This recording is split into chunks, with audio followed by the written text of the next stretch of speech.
Welcome to the Deep Dive. We're here to unpack source material, find those key insights, and really cut through the noise. Get right to the heart of it. Exactly. And today we've got something pretty unique, an audio recording, some of the best advice targeted individuals will ever hear by a guy named Scott Snitzer. Yeah, this is going to be quite the journey. It's a deep dive into his very specific, very personal perspective on what he calls programs. Right, which he says many people know as targeted individual experiences or gang stalking. Correct. So our mission today is to really unpack his beliefs carefully. What does he claim is happening? The control mechanisms he talks about. And his advice, which is, well, pretty radical. Definitely radical advice for navigating it all. It is powerful stuff, often quite unvarnished, you know. Strong opinions, his own vocabulary. He's Scott Snitzer from Buffalo, New York, claims almost 30 years dealing with what he calls open tactics. And you're going to hear his very specific views on everything from like super sophisticated tech to diet. Yeah, the diet part is crucial for him. And ultimately, why he believes real freedom, the way out, is found primarily within yourself. It's fascinating how he tries to empower people, isn't it? Pushing back against what he calls learned helplessness and brainwashing. Absolutely. He offers very concrete, though maybe unconventional, advice on reclaiming your mind, your body, amidst what sounds like, from his perspective, pervasive high-tech harassment. Okay, let's get into that. He kicks things off by sort of rejecting the common terms, right? Targeted individual, gang stalking. Yeah, he calls them slave terms. Quite strong language. He says he uses them sometimes because, people are conditioned to them, but his preferred term is programs.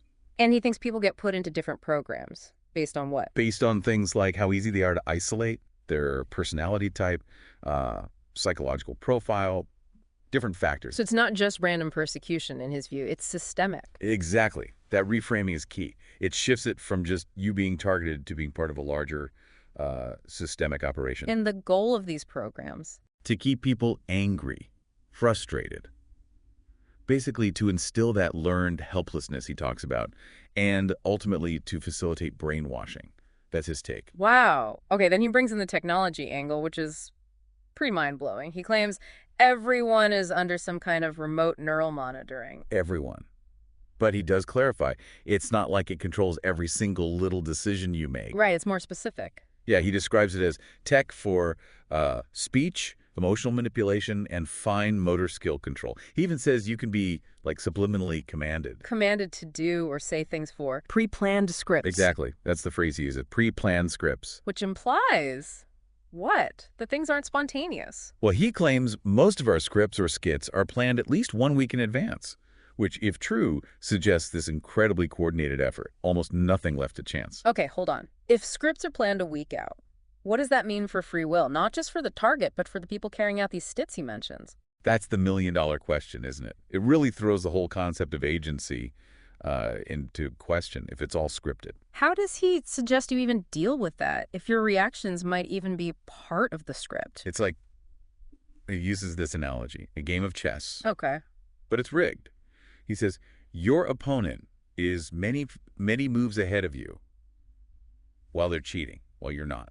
So you're set up to fail, basically. Pretty much. He describes people as being mind-controlled to play into certain skits, made to make the moves the controllers of your remote neural monitoring want you to do. So realizing the game is rigged is step one. That seems to be the implication. Don't just play along thinking it's a fair game. Understand the setup. And the psychological impact of that kind of constant manipulation, knowing the tech could be messing with you. Yeah, that's central to his whole explanation. He says the tech can make you fearful, dumb you down, and make you feel confused, have trouble forming thoughts. That sounds debilitating. It does. And he goes further, saying that how you react, maybe feeling extra fearful or angry in a situation, that specific intensity could be created by the AI, quantum computers, whatever they're using. So even your emotional responses might not be purely your own. That's what he's suggesting. It's a constant internal battle that you might be blaming yourself for or blaming the wrong things for.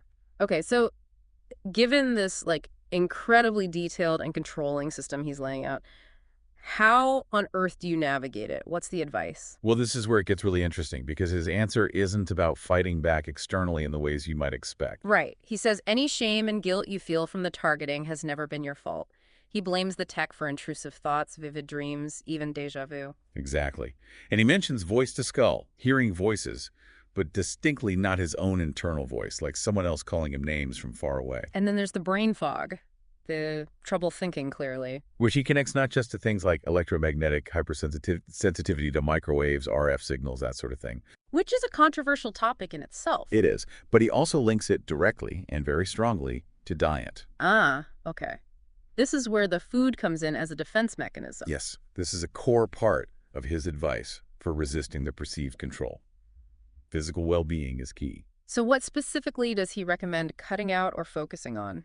He's very emphatic. You have to get rid of casein, gluten, avoid anything with glyphosate or Roundup. Why those specifically? He argues they cloud your mind, make your body sick, basically make you more vulnerable, easier to manipulate. And he talks about the gut, right? The microbiome. Huge focus on that. He calls it the second brain or the enteric nervous system. Basically, that gut health is critical for mental resilience. So a healthy gut helps you fight back mentally. How does that work in his view? Well, his claim is that a healthy microbiome, which you support with organic foods, fermented foods, it actually makes crucial amino acids. Like tryptophan. Tryptophan, phenylalanine, things that then produce serotonin for your mood, melatonin for sleep. Basically, a healthy gut helps regulate your brain chemistry naturally. Okay, so conversely. Conversely, things like antibiotics, antibacterial soaps everywhere, processed foods, they wreck your microbiome. Leading to All kinds of diseases, mental and physical, he says. Panic attacks, depression, that brain fog again. And he doesn't stop there. He also points to aluminum from chemtrails, he claims, and the water supply, plus lead, cadmium, arsenic, mercury. He believes that these pierce the blood-brain barrier, contributing to brain fog, even Alzheimer's down the line. So the takeaway is clean up your body, clean up your diet, and you're better equipped to resist the mental manipulation. That's his core argument on the physical side, yes. Fortify yourself from the inside out. Which brings us to his broader strategy, because he takes a really strong stance against traditional routes like activism or seeking justice through the system. Yeah, he flat out calls activism a waste of time because he believes we do not live in a representative democracy. He says it's a technocracy fascist republic. Strong words again. Very. And he backs it up by pointing to history. Look at MKUltra, COINTELPRO, even major deaths linked to pharmaceuticals. He argues nobody truly responsible ever faces real consequences. So trying to fight the system from the outside is pointless in his view. Completely futile, according to him. Which then raises that question again. What do you do if the system's rigged and activism is useless? Right. Where's the agency? And this is where he pivots back inward. He insists very strongly that real help lies from within yourselves and people you can trust. So self-reliance and trusted connections. Yes. And he warns against blaming everything on the programs or the perps. Yeah. He says that itself can be a form of brainwashing, keeping you stuck in hate and anger. That's a tricky balance, acknowledging the external forces but not letting them define your entire reality. Exactly. He challenges the listener. Push through this. Take responsibility for your internal state, even amidst the chaos. It's a call for radical internal accountability. It is a tough message, especially when you feel under attack. What about the people actually carrying out these actions, the perps, as he calls them? Police, doctors, whoever. How does he view them? Well, he doesn't mince words. He calls them scumbags, order takers, traitors. But are they the ones really in charge? Not necessarily the masterminds, no.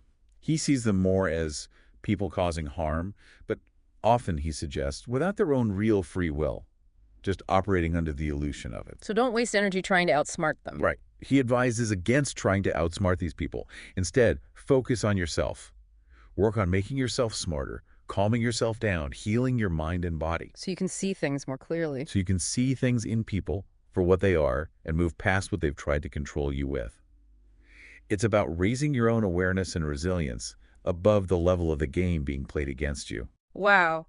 Okay, this deep dive has definitely uncovered a really unique and defiant perspective from Scott Snitzer on these programs. It really has. And the core message, again and again, seems to be this radical self-reliance, internal resilience, even when faced with what he describes as these huge, overwhelming external forces. Yeah, he really dismisses external solutions. Yeah. Activism, justice.